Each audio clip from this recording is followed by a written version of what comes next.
নমস্কার বন্ধুরা, বাংলা সিরিয়াল জগতের সবচেয়ে ধামাকা খবর এবং কুসুম সিরিয়ালের আজকের এই বিস্ফোরক পর্বের মেগা রিভিউতে আপনাদের সবাইকে স্বাগত। আজকের এপিসোডটা যারা মিস করেছেন তারা বলতে পারেন সিরিয়ালের ইতিহাসের অন্যতম সেরা একটি অ্যাকশন এবং ইমোশনে ভরপুর পর্ব মিস করলেন। আজকের পর্বে যা যা ঘটল তা এক কথায় আমাদের হার্টবিট বাড়িয়ে দেওয়ার জন্য যথেষ্ট ছিল। চলুন পুঙ্খানুপুঙ্খভাবে বিশ্লেষণ করা যাক আজকের পর্বের প্রতিটি মুহূর্ত এবং আগামী পর্বে কি হতে চলেছে তার এক্সক্লুসিভ আপডেট। পর্বের শুরুতেই টানটার উত্তেজনা, দেবলীনার আসল রূপ।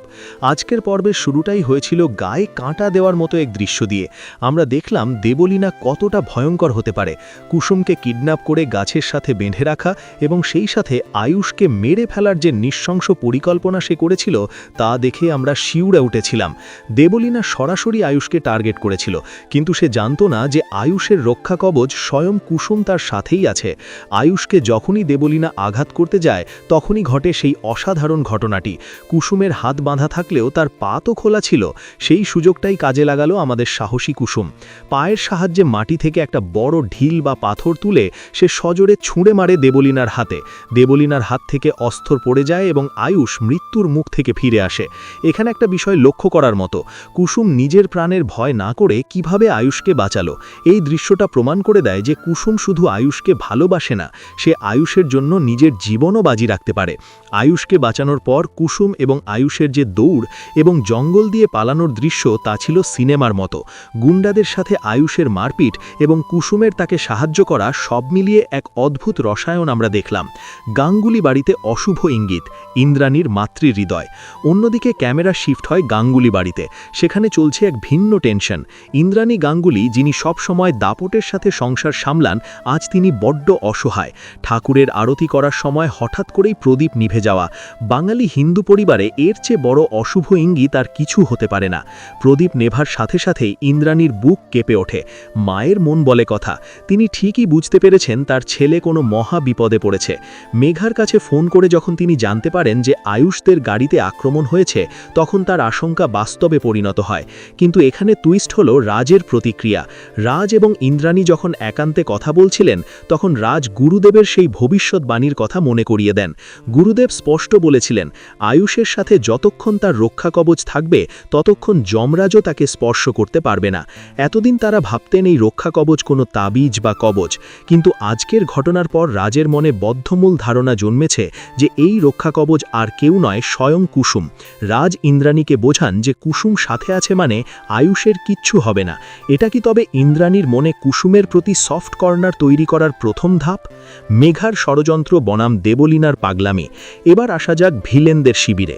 মেঘা ভাবছে সে খুব স্মার্ট গেম খেলছে। সে সবাইকে বুঝিয়েছে এবং নিজেও বিশ্বাস করছে যে দেবলীনা জেলেই আছে।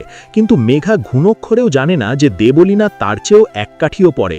দেবলীনা পুলিশ অফিসারকে মোটা টাকার ঘুষ খাইয়ে জেল থেকে বেরিয়ে এসেছে শুধুমাত্র আয়ুষ আর কুসুমকে শেষ করার জন্য। মেঘা দেবলীনাকে ফোন করে যখন কনফার্ম হতে যায়, দেবলীনা তখন তাকে মিথ্যে বলে যে সে জেলেই আছে। এই দেবলীনার মিথ্যে এবং গোপন জেল ব্রেক আগামী পর্বে মেঘার জন্য কাল হয়ে দাঁড়াতে পারে। মেঘা ভাবছে সে আয়ুষকে সরিয়ে কুসুমকে দোষী সাব্যস্ত করবে, কিন্তু দেবলীনা তো আয়ুষকে মেরেই হেলতে চায়। মেঘা যদি জানতে পারে যে তার বন্ধু দেবলীনা তার হবু বরকে মেরে ফেলার চেষ্টা করছে, তখন কি তাদের বন্ধুত্বের ফাটল ধরবে, নাকি মেঘা নিজের স্বার্থে সেটাও মেনে নেবে? আজকের পর্বে মেঘার এক্সপ্রেশন দেখে বোঝা যাচ্ছিল সে বেশ টেনশনে আছে, কিন্তু তার মূল লক্ষ্য কুসুমকে অপমান করা। সে বাড়িতে আগুন লাগানোর মতো কাজ করছে। সবাইকে বলছে কুসুমের জন্য আয়ুষের বিপদ। কুসুমের চরিত্র নিয়ে প্রশ্ন তুলছে, কিন্তু সে জানে না সত্যটা খুব শিগগিরই সামনে আসতে চলেছে। জঙ্গলে রোম্যান্স, আয়ুষ কুসুমের এক মায়াবী রাত। আজকের পর্বের সবচেয়ে সুন্দর এবং রোম্যান্টিক অংশ ছিল জঙ্গলের দৃশ্যগুলো। গুন্ডাদের হাত থেকে বাঁচার পর আয়ুষ আর কুসুম যখন একটু নিরাপদ আশ্রয়ে পৌঁছায়, তখন তাদের কেমিস্ট্রি ছিল দেখার মতো। আয়ুষ কুসুমের জন্য বনফুল দিয়ে নিজের হাতে একটা ফুলের তোড়া বা মালা বানিয়ে বানিয়ে দেয়। এই দৃশ্যটা প্রতীকী, যেন প্রকৃতিই তাদের বিয়ে দিচ্ছে। এরপর আয়ুষ জঙ্গল থেকে ফলমূল সংগ্রহ করে এনে কুসুমকে খাইয়ে দেয়। বড়লোকের ছেলে আয়ুষ, যে কিনা সবসময় চামচ দিয়ে খায়, আজ জঙ্গলে বসে কুসুমের হাতের ছোঁয়াটুকু পাওয়ার জন্য ব্যাকুল। তারা ঠিক করে যে তারা ঘুমাবে না। আয়ুষ পরিষ্কার বলে দেয়, আমি এই রাতটা মিস করতে চাই না, আমি চাই আমরা সারা রাত গল্প করি। এখানে আয়ুষের চরিত্রটির এক বিশাল পরিবর্তন লক্ষ্য করা যায়। সে কুসুমের জন্য পাতা বিছিয়ে দেয়, কিন্তু তারা শোয় না, তারা পাশাপাশি বসে থাকে। কুসুম যখন তাকে জিজ্ঞেস করে, তুমি ভয় পাচ্ছ না, আয়ুষের উত্তর ছিল, তুমি সাথে থাকলে আমার কোনো ভয় নেই। এই সেন্টেন্সটা প্রমাণ করে যে তাদের সম্পর্কটা এখন আর শুধু বস, এমপ্লয়ি বা বন্ধুত্বের মধ্যে সীমাবদ্ধ নয়। বিশেষ করে কুসুমের মনের ভাবটা আজ খুব স্পষ্টভাবে ফুটে উঠেছে। সেই যে এক বিজ্ঞাপনের শুটিংয়ে তাদের নকল বিয়ে হয়েছিল, সিঁথিরে সিঁদুর দেওয়া হয়েছিল, কুসুম সেটাকে আর নকল ভাবে না। তার অবচেতন মনে আয়ুষই তার স্বামী। সে আয়ুষের মঙ্গলের জন্য শাখা সিঁদুর পরে, যা আজ জঙ্গলের এই নিস্তব্ধ রাতে আরও বেশি অর্থবহ হয়ে উঠেছে। তারা যখন একে অপরের দিকে তাকিয়েছিল, তখন মনে হচ্ছিল সময় থমকে গেছে। রূপসা গ্রামেও তারা এক বিছানায় ঘুমিয়েছিল, কিন্তু আজকের রাতের গভীরতা ছিল অনেক বেশি। এখানে কোনো শারীরিক আকর্ষণ নয়, বরং ছিল আত্মার টান। মেঘার নোংরা চাল, চরিত্র হননের চেষ্টা। অন্যদিকে মেঘা কিন্তু বসে নেই। সে বাড়িতে বসে ইন্দ্রাণীর কানে বিষ ঢালছে। সে বারবার বোঝানোর চেষ্টা করছে যে কুসুম সারা রাত আয়ুষের সাথে জঙ্গলে। এটা কুসুমের চরিত্রের দোষ। সে বলছে, মিডিয়া যদি জানতে পারে তাহলে আমাদের প্রেস্টিজ থাকবে না। কুসুম তো বস্তির মেয়ে, ওর কিছু হারানোর নেই, কিন্তু আমাদের সম্মান যাবে। মেঘা খুব কৌশলে আয়ুষের মায়ের মনে কুসুমের বিরুদ্ধে ঘৃণা তৈরি করতে চাইছে, কিন্তু মেঘা যেটা বুঝতে পারছে যে আয়ুষের মা এখন ছেলের জীবন নিয়ে বেশি চিন্তিত। সম্মানের চেয়েও ছেলের প্রাণ তার কাছে বেশি দামি।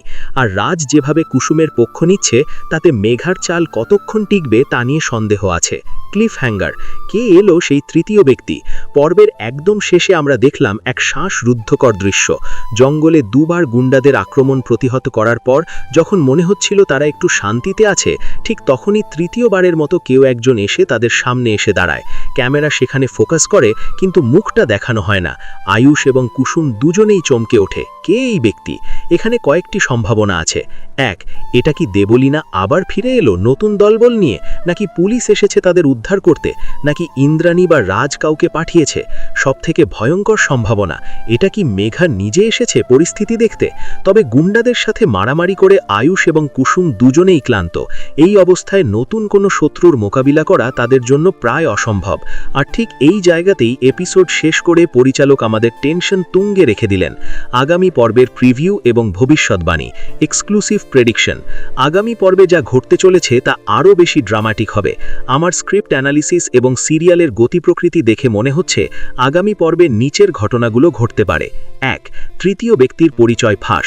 আমার দৃঢ় বিশ্বাস ওই তৃতীয় ব্যক্তিটি কোনো শত্রু নয়, বরং পুলিশের লোক বা বন দপ্তরের কেউ, বা হতে পারে আয়ুষের বাবা রাজ গাঙ্গুলি নিজে পুলিশ নিয়ে সেখানে পৌঁছেছেন ট্র্যাকিংয়ের মাধ্যমে।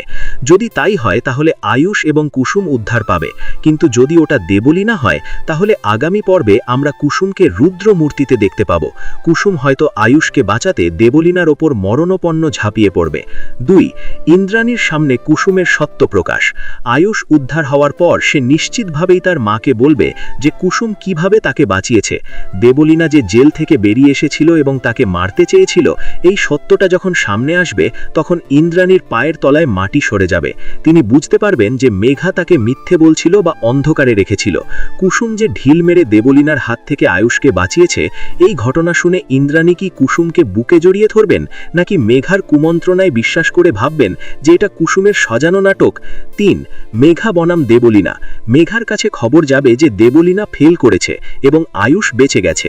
তখন মেঘা নিজের পিঠ বাঁচাতে দেবলীনার সাথে সমস্ত যোগাযোগ অস্বীকার করতে পারে। দেবলীনা যদি ধরা পড়ে যায়, সে কি মেঘার নাম বলে দেবে? আগামী পর্বে আমরা মেঘাকে খুব বিচলিত হতে দেখব। সে চাইবে কুসুম যেন কোনোতেই বাড়িতে ফিরতে না পারে। 4, মিডিয়া ট্রায়াল ও কুসুমের সম্মান। আয়ুষ এবং কুসুম জঙ্গল থেকে ফেরার পর মিডিয়া তাদের ঘিরে ধরবে। মেঘা আগে থেকেই মিডিয়াকে টিপ দিয়ে রাখতে পারে। সাংবাদিকরা কুসুমকে নোংরা প্রশ্ন করতে পারে যে আপনি সারা রাত বসের সাথে জঙ্গলে কি করছেন। এই পরিস্থিতিতে আয়ুষ কিভাবে কুসুমকে প্রোটেক্ট করবে সেটাই হবে দেখার বিষয়।